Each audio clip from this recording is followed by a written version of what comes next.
नमस्ते मित्रों। आज हम संस्कृत वर्णमाला पढ़ेंगे। किसी भी भाषा को पढ़ना या लिखना होता है तो सबसे पहले वर्णों को समझना जरूरी है, क्योंकि भाषा की सबसे छोटी इकाई को वर्ण कहते हैं। तो वर्णों से अक्षर, उनसे शब्द और उनसे वाक्य बनते हैं। तो देखते हैं, संस्कृत वर्णमाला में वर्ण दो प्रकार के होते हैं, एक स्वर, दूसरा व्यंजन। उनको अलग नाम से जानते हैं। स्वरों को अच और व्यंजन को हल नाम से भी जानते हैं। जिनका उच्चारण स्वतंत्र रूप से होता है उन्हें स्वर कहते हैं, और जिनका उच्चारण करने में स्वरों की आवश्यकता हो उन्हें व्यंजन कहते हैं।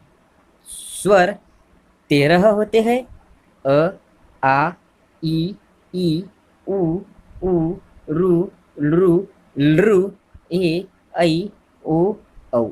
इस प्रकार से स्वर 13 होते हैं, और इन 13 स्वरों में मूल स्वर, जिन्हें ह्रस्व स्वर भी कहते हैं, वो 5 होते हैं: अ, ई, उ, रू और लृ। और 4 दीर्घ स्वर होते हैं: आ, बड़ी ई, बड़ा ऊ, बड़ा रू।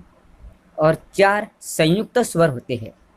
जो दो वर्णों के मेल से बनता है उन्हें संयुक्त कहते हैं। ऐसे 4 स्वर है: ए, ऐ, ओ, औ। अ और ई से ए बनता है, अ और उ से ओ बनता है, अ और ए से ऐ बनता है, तो अ और ओ से औ बनता है। वर्णों का दूसरा प्रकार है व्यंजन।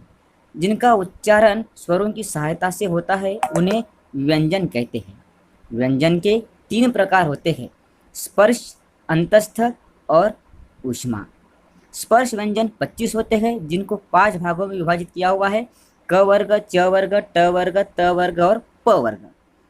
क, ख, ग, घ अंग क वर्ग, च, छ, ज, झ, ञ च वर्ग, ट, ठ, ड, ढ, ण ट वर्ग, त, थ, द, ध, न त वर्ग, और प, फ, ब, भ, म प वर्ग। इस प्रकार से ये 25 स्पर्श व्यंजन होते हैं। और व्यंजनों का दूसरा प्रकार है अंतस्थ वर्ण। ये 4 होते हैं: य, र, ल, व। और 4 ऊष्मा होते हैं: श, स, स, ह। इस प्रकार से ये 33 व्यंजन होते हैं। इनके अलावा 2 अयोगवाह होते हैं। अयोगवाह अर्थात जो स्वरों के बाद आते हैं। इनका दूसरा नाम स्वर